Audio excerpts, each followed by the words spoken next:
Sir இப்போ வந்து நடிகர் விஜய் அவரோட பாடல் வந்து இப்போ உங்களுக்கு வந்து பிரச்சாரம் செய்யற மாதிரி அமைஞ்சிருக்குன்னு சொல்லியிருக்கீங்க. அது எப்படி சார் இப்போ தேர்தலில் அப்படின்னு சொல்லலை, அவங்க கருதுறாங்கன்னு அந்த ஒரு சப்போர்ட் உங்களுக்கு பலம் கொடுக்குற மாதிரி இருக்கு. நடிகர் சங்கம் அவங்களோட சப்போர்ட் உங்களுக்கு எப்படி சார் இருக்கு? இல்லை, நேரடியாக செய்ய முடியாது. ஏன்னா எல்லாருமே வந்து என்னை மாதிரி நின்று கத்த முடியாது. அவங்களுக்கு வந்து உணர்வு இருக்கும். வந்தால் திரையரங்குலாம் யார்கிட்ட இருக்குன்னு உங்களுக்கு தெரியும். படத்தை ஓட விடாமல் திரையரங்கு தராமல் தடுப்பாங்க. ஏன்னா இவங்க அவ்வளவு நேர்மையாளர்கள், இவங்க அவ்வளோ பெரிய ஜனநாயகவாதிகள். அதனால பிள்ளைங்க அச்சப்படுவாங்க. நானே சில பேரை வர வேணாம்னே மறுப்பேன், கருத்து சொல்ல வேணாம்னு மறுப்பேன். இது வந்து தம்பி வந்து கேம்பெயினை தொடங்கவா, மைக்கை கையில் எடுக்கவா அப்படின்னு அவர் அந்த பாட்டை வெளியிட்டது வந்து என்னுடைய தம்பிகளுக்கு உற்சாகமாக இருக்குது, அவருடைய பிள்ளைகளுக்கு அது உற்சாகமாக இருக்குது. எங்களை எதிர்த்து நிற்கிற எல்லா கட்சிகளுக்கும் அது ஒரு நடுக்கமாக இருக்குது. இது என்ன இப்படி ஒரே மாதிரி எல்லோரும் கிளம்பிட்டாங்கன்னு நினைக்கிறாங்க. இதில் பார்ப்போம், பொறுத்திருந்து பார்ப்போம். மகாராஷ்டிராவில் ஒரு எம்பி கேண்டிடேட் சொல்லியிருக்காங்க, இந்தியாவில் மோடி அலையெல்லாம் இல்லை, எல்லாரும் கரெக்டாக வேலை செய்யணும், இல்லைன்னா நம்மளுக்கு தோல்வின்ற மாதிரி தான் பேசியிருக்காங்க. அது வந்து வைரல் ஆயிருக்கு. அது எப்படி? மோடிக்குன்னு ஒரு அலை இருந்தா எங்கள் தாத்தா பசும்பன் முத்துராமலிங்க தெரியுமா, தொகுதிக்கே போகாமல் 2 முறை ஜெயிச்சார். எதுக்கு 8 முறை ஓடி வரையில? செல்வாக்குள்ள நீங்கள் எதுக்கு 8 முறை வரீங்க? 10 ஆண்டுகள் ஆட்சியில் ஒன்றை கூட சொல்ல தகுதியற்ற ஒரு பிரதமர் இருக்கிறாருன்னா இவர் தான். ஒன்றை கூட சொல்ல முடியல. ரோட்டில் என்னமோ ஃபேஷன் ஷோ மாதிரி ரோட்டில் டாட்டா காட்டிட்டு போயிட்டுருக்காரு. அப்புறம் அவர் அவங்க சொல்கிறத நான் ஏற்கிறேன், சரிதான்.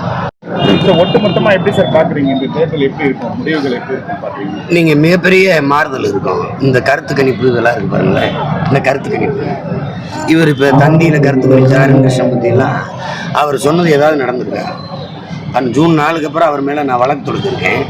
நீ எப்படி எங்கே போய் நின்று பார்த்தா நான் தெருவா சுற்றி கருத்து கிடக்கிறேன். நான் நீ எங்கேயும் கருத்து எடுக்க யாரை சந்திச்சிங்க? எத்தனை பேரை சந்திச்சிங்க?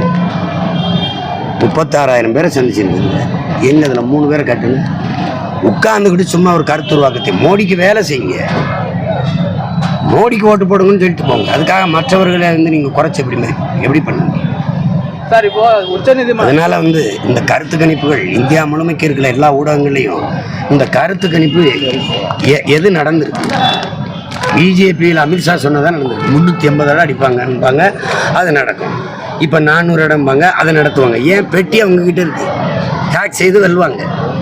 சார் இப்போ தேர்தல் ஆணையம் வந்து இது சொல்லியிருக்கு, இப்போ வாக்குச்சீட்டு 97 கோடி வாக்குச்சீட்டுகளை எண்றதுக்கு 12 நாட்கள் ஆகும் அப்படின்ற மாதிரி சொல்லியிருக்கு.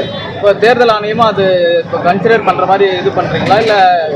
இல்லை மறுபடி மக்கள் போராட்டத்தை தொடங்கிட்டு மறுபடியும் வழக்குக்கு போவாங்க. ஏன்னா அவங்க என்ன சொல்கிறாங்க, குறுகிய காலம் ஆயிடுச்சுன்றாங்க. 12 நாள் ஆனால் என்ன? ஒரு 40 நாள் மேலே ஆகுது. நான் கேட்குறது பல்து பெட்டி ஓட்டை எண்ணுறதுக்கு 40 நாள் காக்க இருக்கிறீங்க. நீங்கள் எண்ணும்போது 12 நாள் எடுத்தால் என்ன?